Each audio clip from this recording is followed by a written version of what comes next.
ಚನ್ನಪಟ್ಟಣ ಉಪಚುನಾವಣೆಗೆ ಡಿಕೆ ಶಿವಕುಮಾರ್ ಸಕಲ ರೀತಿಯಲ್ಲೂ ಸಜ್ಜಾದಂಗಿದೆ. ಚನ್ನಪಟ್ಟಣದಲ್ಲಿ ಯೋಗೇಶ್ವರ್ ಮತ್ತು ಕುಮಾರಸ್ವಾಮಿಗೆ ಡಿಕೆ ಶಿವಕುಮಾರ್ ಸವಾಲಾಗ್ತಾ ಇದ್ದಾರೆ.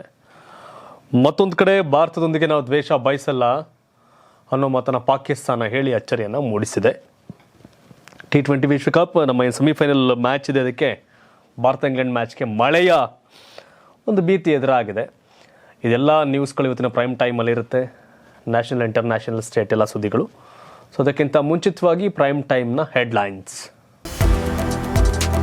ಸತತ 2ನೇ ಬಾರಿಗೆ ಸ್ಪೀಕರ್ ಹುದ್ದೆ ಅಲಂಕರಿಸಿದ ಓಂ ಬಿರ್ಲಾ ಇಂಡಿಯಾ ಕೂಟಕ್ಕೆ ಮುಖಭಂಗ. Modi Rahul shake hand.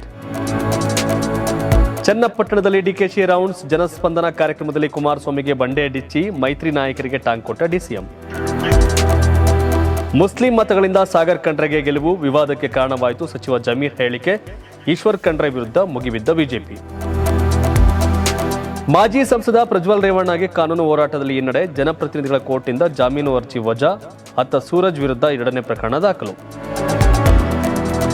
ಭಾರತದೊಂದಿಗೆ ಶಾಶ್ವತ ದ್ವೇಷ ಬಯಸಲ್ಲ, ಎಲ್ಲರೊಂದಿಗೂ ಪಾಕ್ ಉತ್ತಮ ಸಂಬಂಧ ಹೊಂದಲು ಬಯಸುತ್ತೆ. ಪಾಕ್ ಉಪ ಪ್ರಧಾನಿ ಇಶಾಕ್ ಹೇಳಿಕೆ. ಉತ್ತರ ಕೊರಿಯಾದ ಬ್ಯಾಲಿಸ್ಟಿಕ್ ಕ್ಷಿಪಣಿ ಉಡಾವಣೆ ವಿಫಲ, ಗಾಳಿಯಲ್ಲಿ ಸ್ಫೋಟಗೊಂಡಿರುವ ಶಂಕೆ. ಜಪಾನ್ ರಕ್ಷಣಾ ಸಚಿವಾಲಯ ಮಾಹಿತಿ.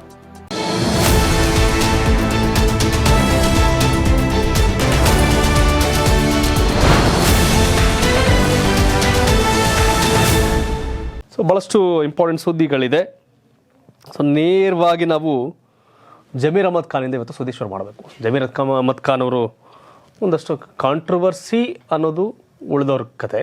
ಬಟ್ ಅವರ ಪ್ರಕಾರ 100 ಮುಸಲ್ಮಾನರಲ್ಲಿ 99 ಮುಸಲ್ಮಾನರು ಕಾಂಗ್ರೆಸ್ಗೆ ಓಟ್ ಹಾಕಿದ್ದಾರೆ. ಹಾಗಾಗಿ ಮುಸಲ್ಮಾನ ಸಮುದಾಯ ತಾನು ಆಯ್ಕೆ ಮಾಡಿದಂಥ ಪಕ್ಷವನ್ನು ಕೇಳುವುದರಲ್ಲಿ ತಪ್ಪಿಲ್ಲ, ಯಾವುದೇ ಕಾರಣಕ್ಕೂ ತಪ್ಪಿಲ್ಲ. ಅಷ್ಟಕ್ಕೂ ಜಮೀರ್ ಅಹಮದ್ ಖಾನ್ ಏನು ಹೇಳಿದ್ದಾರೆ ಅಂತ ನೋಡೋದಾದ್ರೆ, ಬೀದರ್ ಲೋಕಸಭಾ ಕ್ಷೇತ್ರದಲ್ಲಿ ಸಚಿವ ಈಶ್ವರ್ ಖಂಡ್ರೆ ಪುತ್ರ ಸಾಗರ್ ಖಂಡ್ರೆ ಗೆದ್ದಿದ್ದು ಮುಸ್ಲಿಮರ ಮತಗಳಿಂದ ಎಂಬ ಸಚಿವ ಜಮೀರ್ ಅಹಮದ್ ಖಾನ್ ಹೇಳಿಕೆ ಇದೀಗ ತೀವ್ರ ವಿವಾದಕ್ಕೆ ಕಾರಣ ಆಗಿದೆಯಂತೆ. ಈ ವಿಚಾರವಾಗಿ ಈಶ್ವರ್ ಖಂಡ್ರೆ ವಿರುದ್ಧ ರಾಜ್ಯ ಬಿಜೆಪಿ ನಾಯಕರು ಕಿಡಿಕಾರಿದ್ದಾರೆ.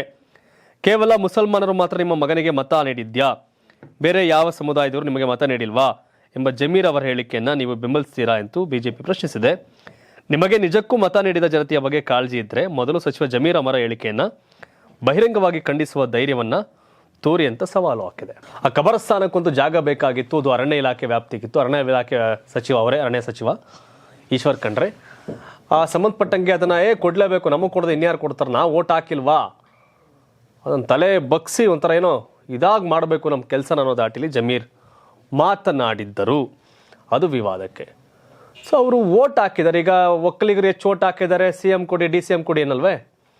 ಹೆಚ್ಚು ಲಿಂಗಾಯತ ಶಾಸಕರಿದ್ದಾರೆ, DCM ಕೊಡಿ ಏನಲ್ವೇ. ಹಾಗಾಗಿ ಮುಸಲ್ಮಾನ ಸಮುದಾಯ ಕಾಂಗ್ರೆಸ್ ಪಕ್ಷವನ್ನು, ಕಾಂಗ್ರೆಸ್ ಸರ್ಕಾರವನ್ನು, ಕಾಂಗ್ರೆಸ್ ಮಂತ್ರಿಗಳನ್ನ ಕೇಳೋದ್ರಲ್ಲಿ ತಪ್ಪಿಲ್ಲ.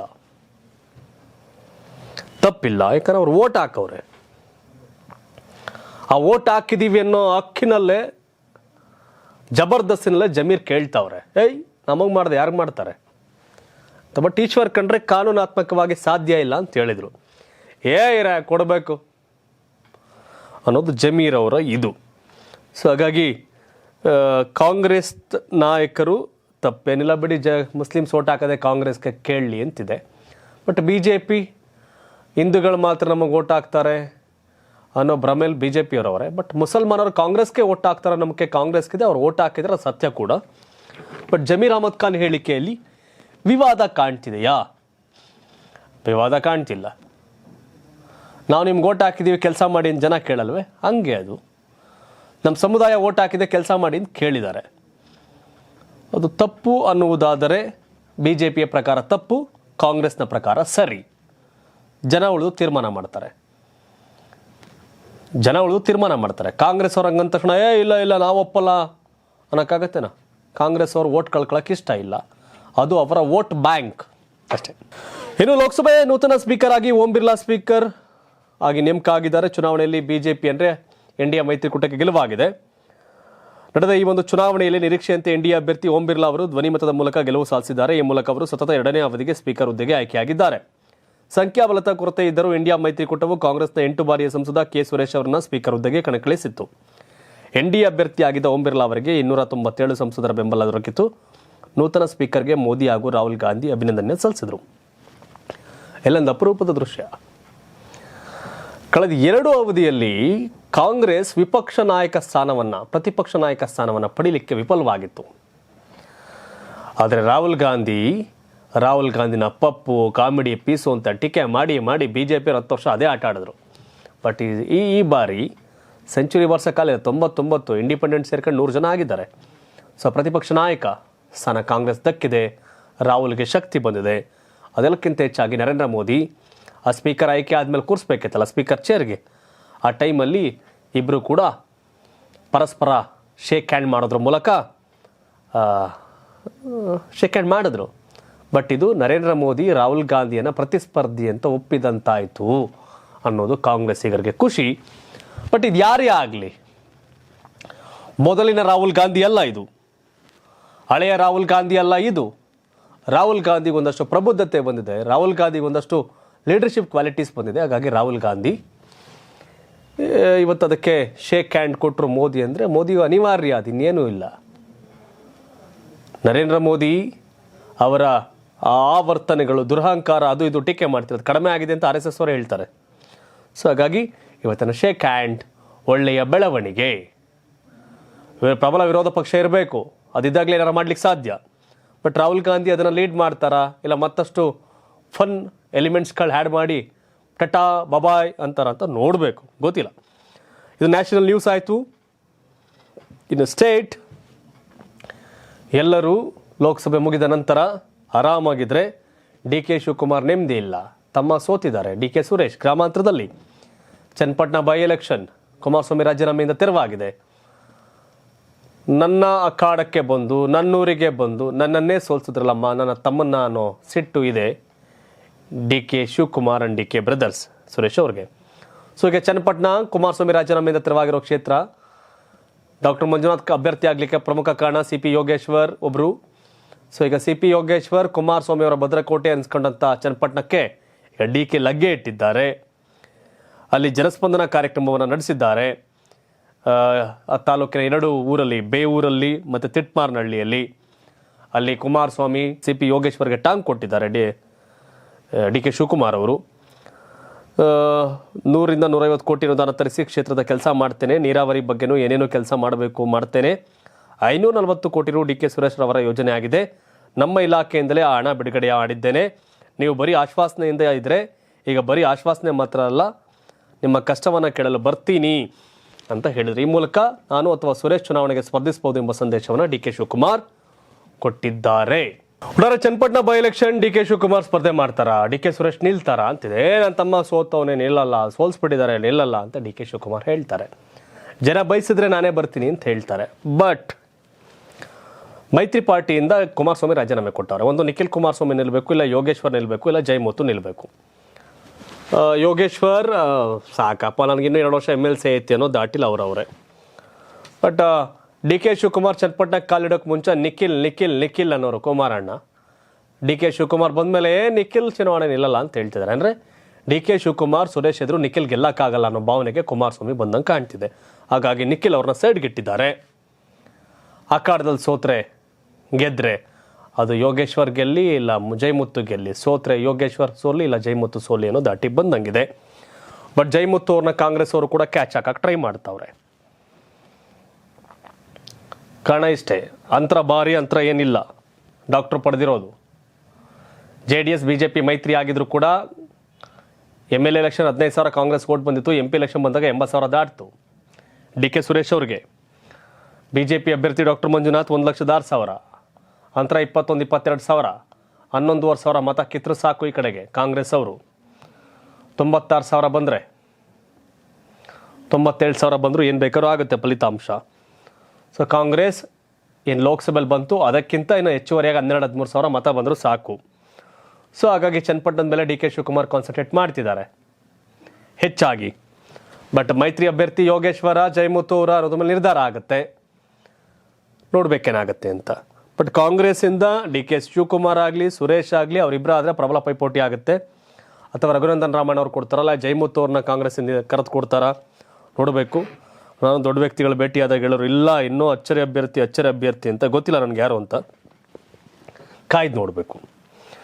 ಇನ್ನು ಮುಂದೆ ಕೆಂಪೇಗೌಡ ಒಕ್ಕಲಿಗ ಜಯಂತಿ, ಕೆಂಪೇಗೌಡ ಜಯಂತಿ ಸಂಬಂಧಪಟ್ಟಂತೆ ಒಕ್ಕಲಿಗ ಸಮುದಾಯ ಅಂದ ತಕ್ಷಣ ಕೇಳಬಾರ್ದು ಕೆಂಪೇಗೌಡರು, ಕುವೆಂಪು ಹೆಸರು ಬರುತ್ತೆ. ಅದರ ಹೊರತು ರಾಜಕಾರಣಿ ಅಂತ ಬಂದಾಗ ದೇವೇಗೌಡರು, ಕುಮಾರಸ್ವಾಮಿ, ಡಿ.ಕೆ. ಶಿವಕುಮಾರ್ ಹಿಂಗೆ ಬರುತ್ತೆ. ಬಟ್ ರಾಜ್ಯ ಸರ್ಕಾರ ಕೆಂಪೇಗೌಡ ಜಯಂತಿ ಆಹ್ವಾನ ಪತ್ರಿಕೆ ಇದೀಗ ರಾಜಕೀಯ ವಿವಾದಕ್ಕೆ ಕಾರಣ ಆಗಿದೆ. ಇದೇ 27ನೇ ತಾರೀಕು ನಡೆದಿರೋ ಕೆಂಪೇಗೌಡ ಜಯಂತಿ ಆಹ್ವಾನ ಪತ್ರಿಕೆಯಲ್ಲಿ ದೇವೇಗೌಡ ಮತ್ತು ಎಚ್.ಡಿ. ಕುಮಾರಸ್ವಾಮಿ ಅವರ ಹೆಸರು ಹಾಕದಿರೋದಕ್ಕೆ ಆಕ್ರೋಶಕ್ಕೆ ಕಾರಣವಾಗಿದೆ. ಸಮುದಾಯದ ನಾಯಕ ಎಚ್.ಡಿ. ದೇವೇಗೌಡರು, ಎಸ್.ಎಂ. ಕೃಷ್ಣ ಇವರೆಲ್ಲ ಇದ್ದಾರೆ. ಬಟ್ ದೇವೇಗೌಡರ ಹೆಸರನ್ನೇ ಹಾಕಿಲ್ವಂತೆ. ಇದು ಬಹಳ ಆಕ್ರೋಶಕ್ಕೆ ಕಾರಣ ಆಗಿದೆ. ಎಚ್.ಡಿ. ಕುಮಾರಸ್ವಾಮಿ ಹೇಳವ್ರೆ, ನಾಡಪ್ರಭು ಕೆಂಪೇಗೌಡರು ಯಾರ ಸ್ವತ್ತು ಅಲ್ಲ, ಅವರು ಕನ್ನಡದ ಸ್ವತ್ತು, ಕನ್ನಡಿಗರ ಅಸ್ಮಿತೆ. ಆ ಮಹಾಪುರುಷರ ಬಗ್ಗೆ ಕಾಂಗ್ರೆಸ್ ಸರ್ಕಾರಕ್ಕೆ ಹೃದಯದಲ್ಲಿ ಗೌರವ ಎನ್ನುವುದು ಇದ್ದರೆ ಮೊದಲು ಅವರು ಕಟ್ಟಿಸಿರುವ ಕೆರೆಗಳನ್ನು ರಕ್ಷಣೆ ಮಾಡಲಿ ಅಂತ ಒತ್ತಾಯಿಸಿದರು. ನಾನು ಇದ್ದಲ್ಲಿಯೇ ನಾಡಪ್ರಭುಗಳನ್ನು ಸ್ಮರಿಸಿ ಗೌರವಿಸ್ತೇನೆ. ಕೆಂಪೇಗೌಡರ ಜಯಂತಿಗೆ ಕೇಳಿದ್ದೀರಿ ಎನ್ನುವ ಕಾರಣಕ್ಕೆ ನಾನು ಮಾತನಾಡಬೇಕಾಯಿತು. ನನ್ನ ಹೃದಯದಲ್ಲಿ ನಾಡಪ್ರಭುಗಳು ಇದ್ದಾರೆ. ಅವರ ಕಾರ್ಯಕ್ರಮಕ್ಕೆ ಕರೆಯದಿರುವುದಕ್ಕೆ ನನಗೆ ಬೇಸರವಿಲ್ಲ. ನಾನು ಈ ವಿಚಾರಕ್ಕೆ ಮಾತ್ರ ಕೊಡೋದಿಲ್ಲ ಅಂತ ಹೇಳಿದರು. ಕೆಂಪೇಗೌಡ ಜಯಂತಿ ಸಮುದಾಯದ ನಾಯಕರು ದೇವೇಗೌಡರನ್ನು ಕರಿಬೇಕಾಗಿತ್ತು. ಬಟ್ ಅದೇನೋ ರಾಜಕಾರಣ ಮಾಡ್ತಿದ್ದಾರೆ ಅಂತ ಕಾಣ್ತದೆ. ಏನೂ ಮಾಡೋಕ್ಕಾಗಲ್ಲ. ಕಾಂಗ್ರೆಸ್ ಸರ್ಕಾರದ ಕಾರ್ಯಕ್ರಮ ಅನ್ನೋ ಕಾರಣಕ್ಕೆ ಕರೀದೇ ಇರಬಹುದೇನೋ. ಬಟ್ ಕರೆಯಬೇಕಾಗಿತ್ತು. ದೇವೇಗೌಡರನ್ನು ಕರಿಬೇಕು, ಎಸ್.ಎಂ. ಕೃಷ್ಣ ಅವ್ರು ಕರಿಬೇಕು, ಕುಮಾರಸ್ವಾಮಿ ಅವ್ರು ಕರಿಬೇಕು. ಬಡಿ ಅಶೋಕ್, ಅಶ್ವಥ್ ನಾರಾಯಣ ಇವರೆಲ್ಲ ಲೆಕ್ಕಕ್ಕೆಲ್ಲ ಅವಶ್ಯಕತೆ ಏನಿಲ್ಲ. ಮ್ಯಾಟ್ರ್ ಹಂಗೆ ಬಂದಾಗ ಒಕ್ಕಲಿಗ ಸಮುದಾಯದಲ್ಲಿ ದೊಡ್ಡ ನಾಯಕರು ಅಂದಾಗ ದೇವೇಗೌಡರು, ಎಸ್.ಎಂ. ಕೃಷ್ಣ ಹೆಸರು ಹಾಕ್ಬೇಕಿತ್ತು, ಕರಿಬೇಕಿತ್ತು. ಒಕ್ಕಲಿಗ ಸಮುದಾಯದಲ್ಲಿ ಸೆಂಟ್ರಲ್ ಮಿನಿಸ್ಟರ್ ಅಂತಾಗಿರೋದು ಕುಮಾರಸ್ವಾಮಿ ಅವರು, ಕರಿಬೇಕಾಗಿತ್ತು. ಗೊತ್ತಿಲ್ಲ, ಬೇಕಂತಲೇ ಮಾಡ್ದಂಗೆ ಕಾಣ್ತಾ ಐತೆ. ಇನ್ನು ಮುಂದೆ ವಾಲ್ಮೀಕಿ ಅಭಿವೃದ್ಧಿ ನಿಗಮದ ಹಗರಣ, ಸಚಿವ ಪಾಟೀಲ್ ರಾಜೀನಾಮೆಗೆ ವಿಜೇಂದ್ರ ಆಗ್ರಹ ಮಾಡಿದ್ದಾರೆ. 150 ಕೋಟಿ ಹಗರಣ ಸಂಬಂಧ ಹಣಕಾಸು ಸಚಿವರಾದ ಸಿಎಂ ಸಿದ್ದರಾಮಯ್ಯ ಜವಾಬ್ದಾರಿ ಹೊರಬೇಕು. ಈ ಸಂಬಂಧ ಶರಣಪ್ರಕಾಶ್ ಪಾಟೀಲ್ ನಿಗಮದ ಅಧ್ಯಕ್ಷರು ಈ ಕೂಡಲೇ ರಾಜೀನಾಮೆ ಕೊಡಬೇಕು ಅಂತ ವಿಜೇಂದ್ರ ಆಗ್ರಹಿಸಿದ್ದಾರೆ. ಇದೇ 28ರಂದು ರಾಜ್ಯದ ಎಲ್ಲಾ ಜಿಲ್ಲೆಗಳಲ್ಲಿ ಜಿಲ್ಲಾಧಿಕಾರಿ ಕಚೇರಿಗೆ ಮುತ್ತಿಗೆ ಹಾಕಲಿದ್ದೇವೆ. ಪರಿಶಿಷ್ಟ ಪಂಗಡಕ್ಕೆ ಮೀಸಲಿಟ್ಟ ಹಣ ಪೊಲಾಗಿದೆ, ಅದರ ದುರ್ಬಳಕೆ ಆಗಿದೆ. ಕಾಂಗ್ರೆಸ್ ಸರ್ಕಾರವು ಈ ಹಣವನ್ನು ದೋಚಿದೆ ಅಂತ ಟೀಕೆ ಮಾಡಿದ್ದಾರೆ ವಿಜೇಂದ್ರ. ಪೆಟ್ರೋಲ್ ಡೀಸೆಲ್ ದರ ಏರಿಸಿದ್ದಾರೆ, ಹಾಲಿನ ದರ ಹೆಚ್ಚಿಸಿದ್ದಾರೆ. ರಾಜ್ಯದಲ್ಲಿ ಅಗತ್ಯ ವಸ್ತುಗಳ ಬೆಲೆ ಗಗನಕ್ಕೇರಿದೆ. ರಾಜ್ಯದಲ್ಲಿ ಬೆಲೆ ಏರಿಕೆಯ ಪರ್ವ ನಡೀತಿದೆ. ಜನರಿಗೆ ಬರೆ ಎಳೆಯುವ ಕೆಲಸವನ್ನು ಕಾಂಗ್ರೆಸ್ ಸರ್ಕಾರ, ಮುಖ್ಯಮಂತ್ರಿಗಳು ಮಾಡ್ತಿದ್ದಾರೆ ಅಂತ ಆಕ್ರೋಶ ವ್ಯಕ್ತಪಡಿಸಿದ್ದಾರೆ. ಕಾಂಗ್ರೆಸ್ ಸರ್ಕಾರದ ಜನವಿರೋಧಿ ನೀತಿಯನ್ನು ಒಂದು ವಿಪಕ್ಷವಾಗಿ ಬಿಜೆಪಿ ಟೀಕೆ ಮಾಡಬೇಕು, ಅದನ್ನು ಮಾಡ್ತಿದ್ದಾರೆ. ಬಿಜೆಪಿ ಅಧಿಕಾರದಲ್ಲಿದ್ದಾಗಲೂ ಕೂಡ ಬೆಲೆ ಏರಿಕೆಗಳನ್ನು ಮಾಡಿದ್ರು.